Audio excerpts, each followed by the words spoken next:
Dan data dari orang-orang yang sekitarnya bahwa memang betul ada dugaan permainan judi di 3 negara, Manila, di Singapura, dan juga di Malaysia. Desember 2021 hingga Agustus 2022 ada yang bahkan sampai ke Australia, ke Jerman, dan juga Singapura, Malaysia, jalan darat, balik lagi Singapura untuk diduga bermain judi, ke Manila juga bermain judi. Jadi menurut saya cukup sehat. Jadi berkaitan dengan rencana pemanggilan KPK mestinya bisa didatangi. Di Genting Highland itu kami punya fotonya itu di ruang VIP yang khusus. Tolong sampaikan, itu tidak benar. Dari mana uang daerah keluar 550 miliar? Tolong Mahfud buktikan, PPATK buktikan bahwa ada uang yang keluar 550 miliar dari kas daerah. Itu baru connect bahwa ada transaksi di sana. Terkait dengan transaksi setoran tunai yang bersangkutan di kasino judi senilai 55 juta dolar atau 560 miliar rupiah. PPATK juga mendapatkan informasi bekerja sama dengan negara lain dan ada aktivitas perjudian di 2 negara yang berbeda, dan itu juga sudah PPATK analisis dan PPATK sampaikan kepada KPK. Ini ada gubernur dari Partai Demokrat diduga korupsi duit negara 1,5 triliun buat judi. Kan kampret. Saya nggak ngerti soal judi ya, tapi setidaknya setahu saya orang judi ada yang sampai buat cari nafkah loh, buat cari uang, buat cari untung. Lah kalau uang lu udah 500 miliar, sudah 1,5 triliun, lalu judi itu bukan cari uang, tapi cari mampus itu.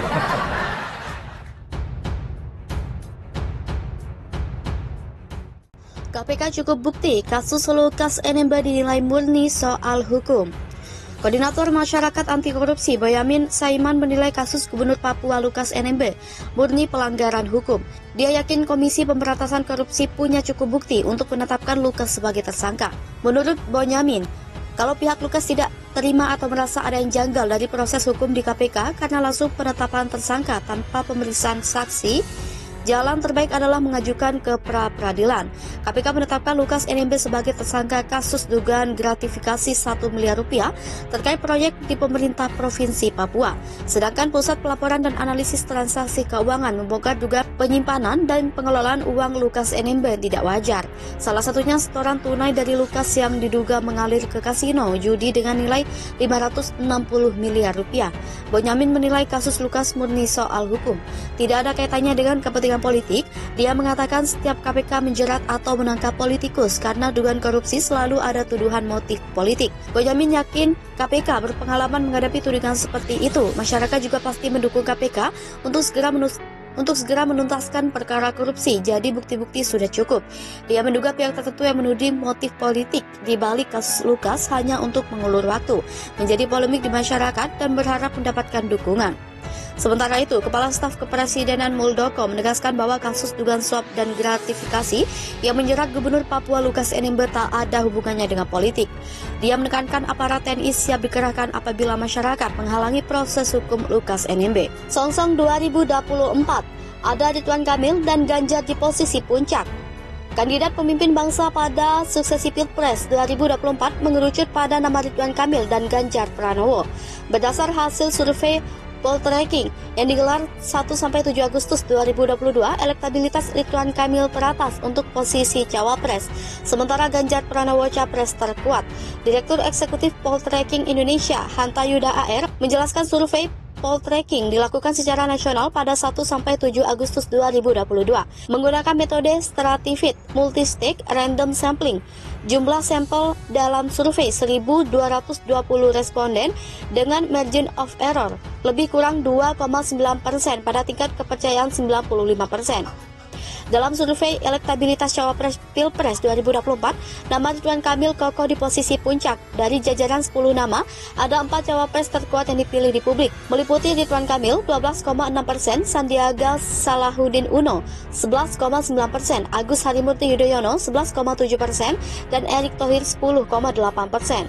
Sementara 4 Cawapres berdasarkan partai politik yang jadi pilihan masyarakat, ada Agus Harimurti Yudhoyono 11,7%, Puan Maharani 6,5%, Muhaimin Iskandar 2,7%, dan Airlangga Hartanto 1,7%.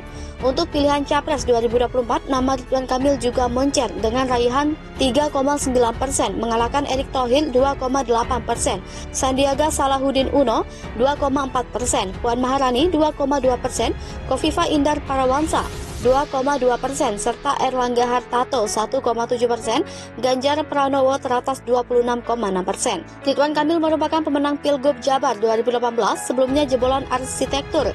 ITB itu mengemban amanah sebagai wali kota Bandung, sederet prestasi diraih Ridwan Kamil selama memimpin.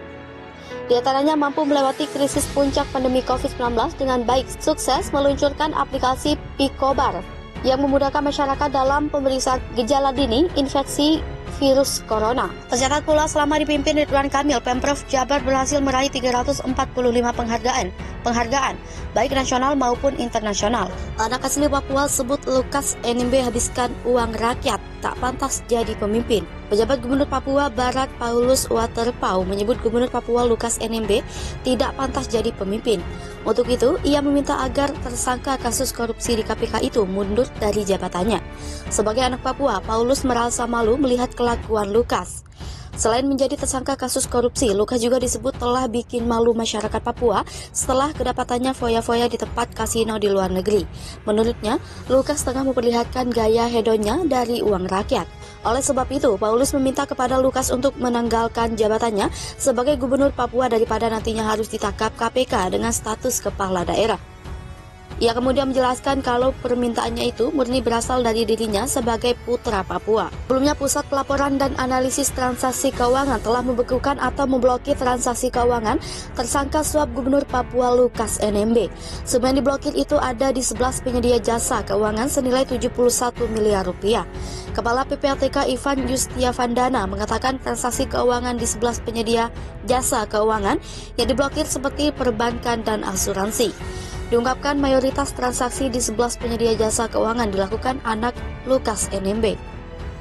Dalam kasus suap yang menjerat Lukas NMB, PPATK telah berkoordinasi dengan Komisi Pemberantasan Korupsi sebanyak 12 analisis transaksi keuangan Lukas NMB dari periode 2017 hingga saat ini diserahkan ke KPK. Hasilnya ditemukan transaksi perjudian yang dilakukan Lukas NMB senilai 560 miliar rupiah ke kasino 2 negara. Transaksi dilakukannya secara tunai. Dalam periode singkat, PPATK juga menemukan aliran dana senilai 5 juta dolar Singapura atau dalam mata uang Indonesia sekitar 53,132 miliar rupiah. Lukas NMB telepon didik KPK di depan Ketua Komnas HAM, jangan ada lagi narasi dijemput paksa. Papua Lukas NMB disebut telah menghubungi pihak Komisi Pemberantasan Korupsi melalui sambungan telepon seluler atau ponsel. Adalah Direktur Penyidikan KPK Asep Guntur Rahayu yang dihubungi langsung oleh Gubernur Papua Lukas NMB melalui ponsel kuasa hukumnya. Koordinator Tim Pengacara Gubernur Papua Lukas NMB, Stefanus Roy Rening, mengungkapkan isi pembicaraan antara kliennya dengan pihak lembaga anti rasuah tersebut. Menurut Stefanus, Direktur Penyidikan atau Dirdik KPK Asep Guntur Rahayu meminta Lukas NMB untuk datang ke Jakarta menjalani pemeriksaan. Setelah itu, komunikasi antara kedua belah pihak juga membicarakan kondisi kesehatan Lukas NMB yang nantinya akan diperiksa oleh dokter KPK di Ikatan Dokter Indonesia.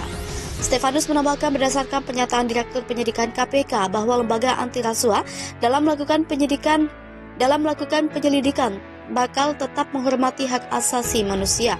Karena adanya jaminan tersebut, Stefanus pun meminta kepada sejumlah pihak untuk tidak lagi mengeluarkan pernyataan atau narasi yang menyebut bahwa Gubernur Papua dijemput paksa. Lebih lanjut, Stefanus mengatakan perbincangan antara Lukas NMB dengan Dirdik KPK dilakukan di sela-sela pertemuan kliennya dengan Ketua Komnas HAM Ahmad Taufan Damanik.